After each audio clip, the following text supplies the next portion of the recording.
to give. Not just to the Guru, but for the cause that the Guru represents. So Guru Purnima is one such event which comes once a year in July. And the boy goes home and says, tomorrow is Guru Purnima, mother, I have to give something. And he's full of devotion for the teacher, for the Guru. He wants to give something. The mother is at a loss because she's so poor, she doesn't know what to give. She doesn't have anything to give. And then she thinks of something. She says, when you go through the forest tomorrow, ask Krishna. He will give you something. So very excitedly next day he goes. When Krishna comes along, he says, today is Guru Purnima. I have to give a gift.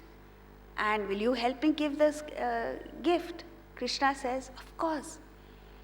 And Krishna gives him a little katori, one little bowl full of milk. The boy doesn't think, oh, it's small or big, or what will the teacher think of me? Nothing. He just gives it sarva bhavena, with all his being, with all his might. That little child goes and gives the bowl of milk to the Guru. The Guru's wife is sitting there taking an audit of all the gifts. So she looks at it contemptuously and throws it aside, because it's a small thing. But next morning, the wife is absolutely shocked because she tries to empty out the katori and finds it's full. She does it again it fills up. Does it 100 times, 100 times it gets filled up. She goes back to the Guru and says, who is this boy who gave this to you? Because she wants to know how to get more from him. The Guru says, some poor fellow who comes, why are you breaking your head over it? She says, you don't understand. This is it. It's not what you give, it's not the material that you give that matters. It is the emotion with which you give it, it is the thought with which you give it, it is with the conviction with which you give it that matters. Whatever you offer, it must be sarva bhavena. Otherwise, don't do it. Don't do it in bits and pieces. See, people go to temples and fling coins into that, what is it called? Hundi. Don't do it. Remember, you're giving it to God. God is not a beggar asking you for coins. If you give, you must give something meaningful. Otherwise, don't give. If you do something for someone, do it with all your being. Otherwise, don't do it. This is our culture, and Indians are the last people on earth to do anything wholeheartedly. Everything is half-hearted. Everything we hold back. In everything we have negativity. This morning, somebody came to me, first thing in the morning, gossiping. Somebody, this one did that, this one did that. I said, why are you poisoning yourself? Let people do what they want. Does it affect you? No. I read it in the newspaper. I saw it in the news. Stop watching news if it's going to poison your mind. Maintain that purity of heart. Maintain this wholeheartedness. And do whatever you have to wholeheartedly. Never mind what others do or don't do. That is the thing. So this is how you purify your personality. Surrender wholeheartedly. Then you gain that clarity. Clarity, you're absolutely clear about what the world has to offer and what the spiritual path has to offer. Like Swami Ramatirtha said, iron and gold can buy only iron and gold. That's it. It can't even buy you love, it can't buy you knowledge, much less give you happiness and fulfillment.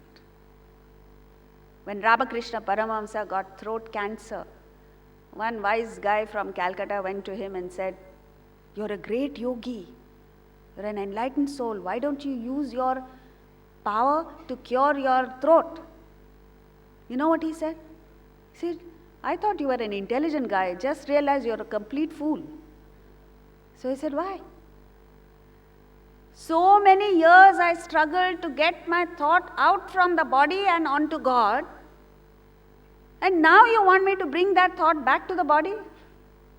What a way of looking at it. Did it ever occur to you like that? So that is the clarity that you develop.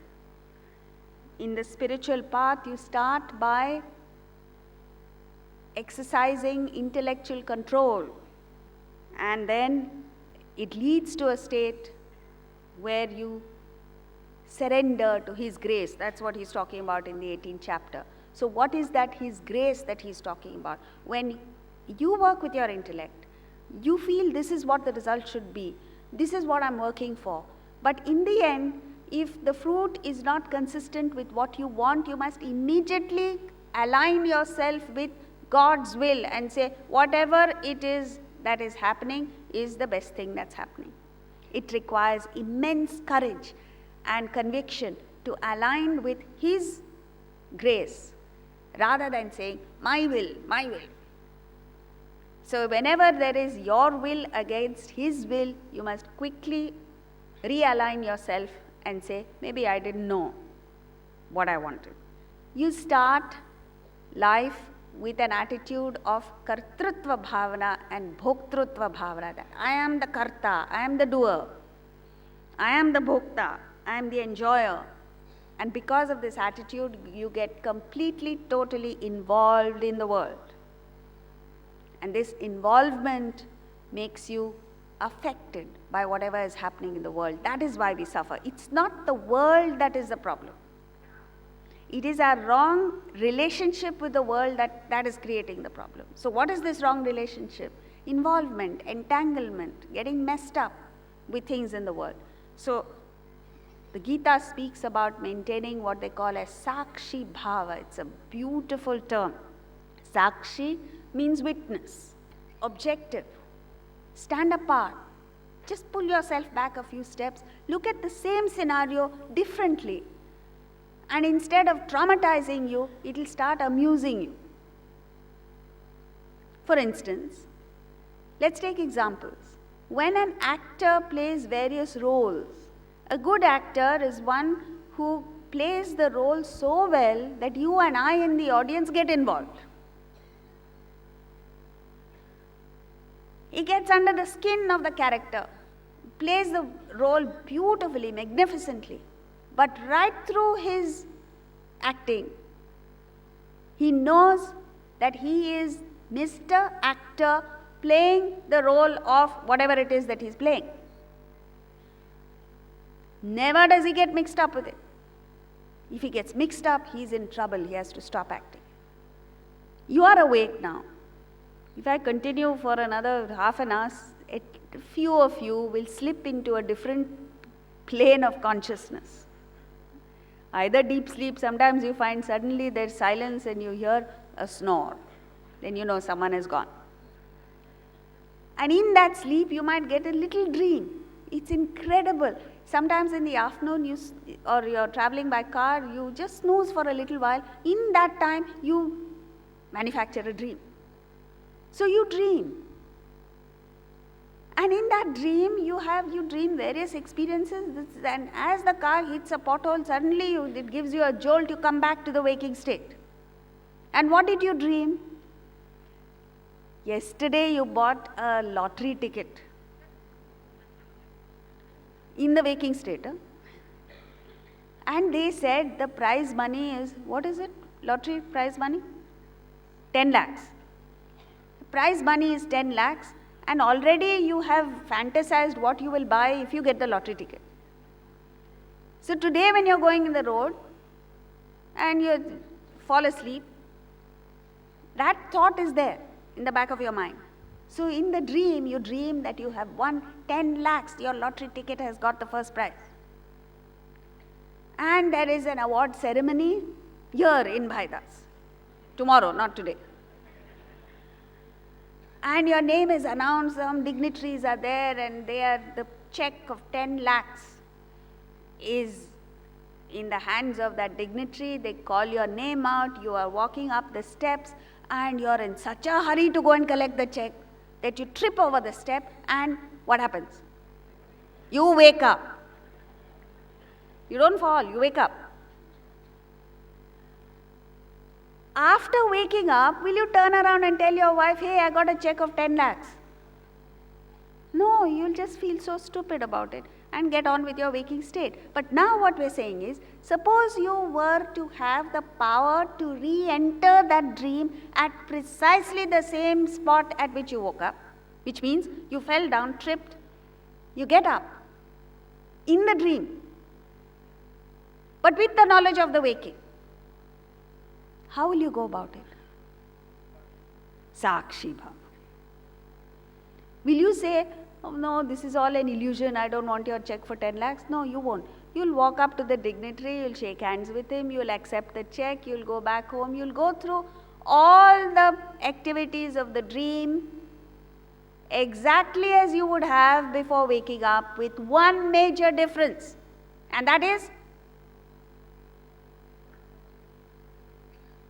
knowledge of the waking. And therefore, you know that everything in the dream, the 10 lakh check, the wife, the items you will buy with the 10 lakhs, everything is worth what? 0.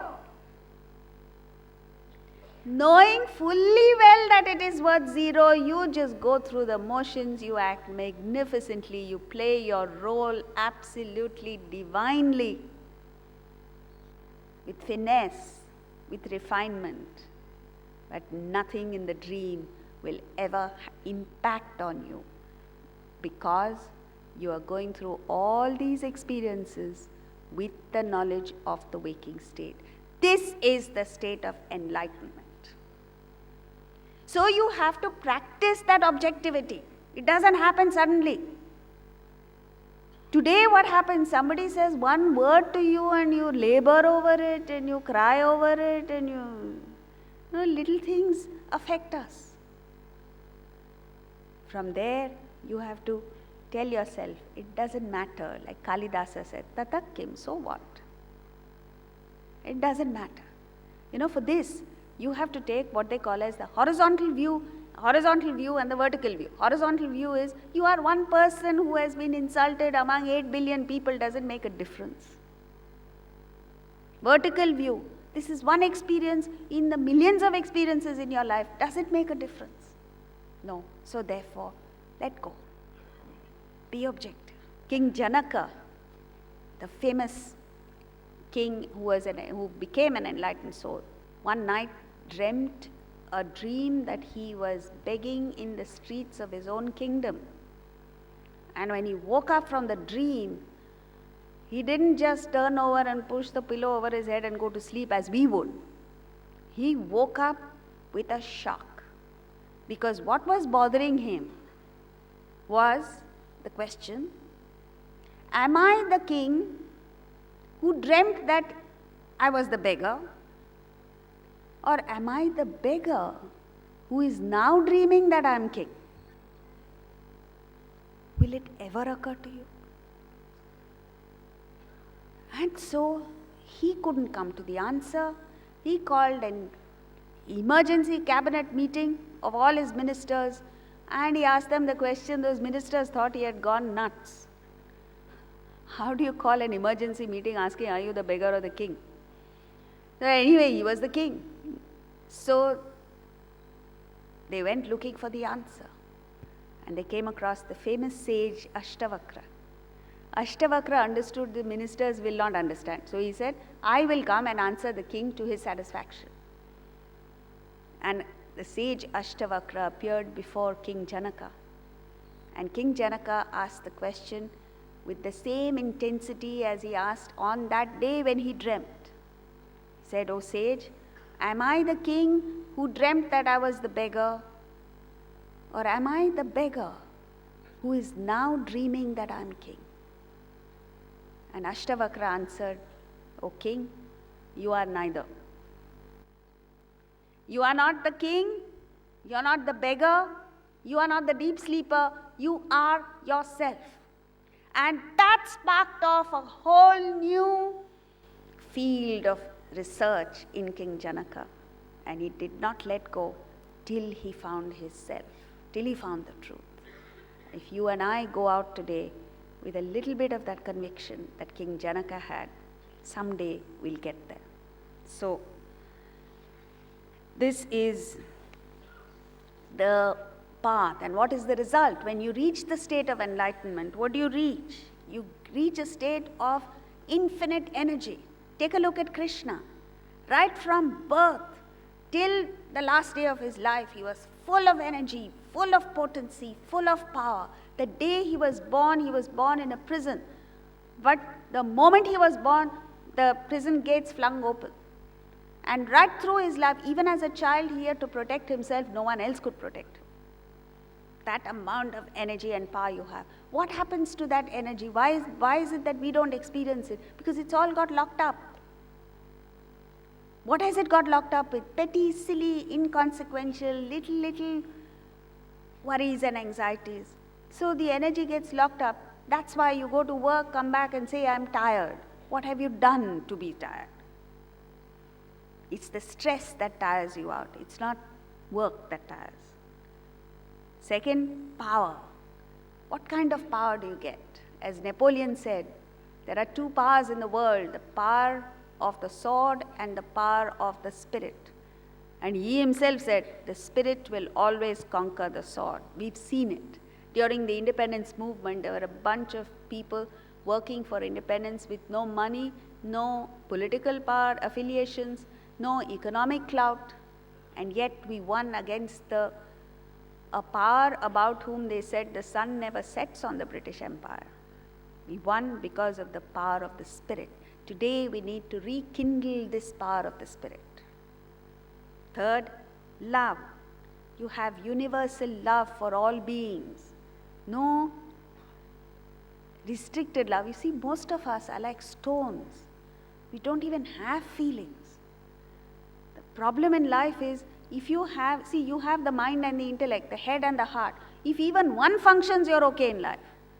Problem arises when you have neither head nor heart. So, loosen up your emotions a bit. Feel for people.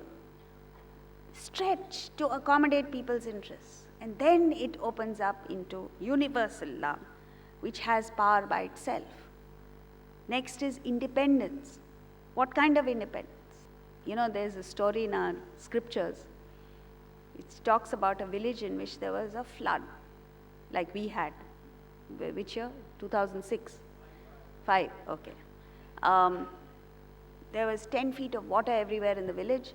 One man desperately struggles, finds a tree, climbs up, sits on the branch, and is waiting for the waters to subside. 5 minutes later, a bird comes and sits on the neighboring branch. Now look at this.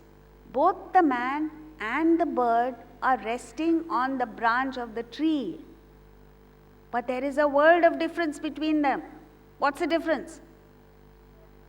If the branch breaks, the man is gone, dead. He's wholly, entirely dependent on the branch.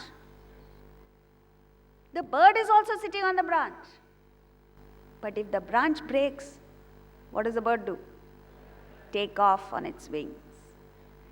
Vedanta, the Bhagavad Gita tells us, you must sit on the world, you must transact with the world, you must live in the world like the bird is sitting on the branch. By all means enjoy it, transact with it like anybody else. But when anything in the world breaks, if the branch breaks, you take off on your wings of Vedanta. Wings of Vedanta means tomorrow morning don't look at your shoulders and see whether you sprouted wings. It's a state of self-sufficiency. When you are whole, you're complete, you are totally fulfilled within yourself, you don't need anything from the world. You might have it. It's a luxury. But you're not dependent on it. So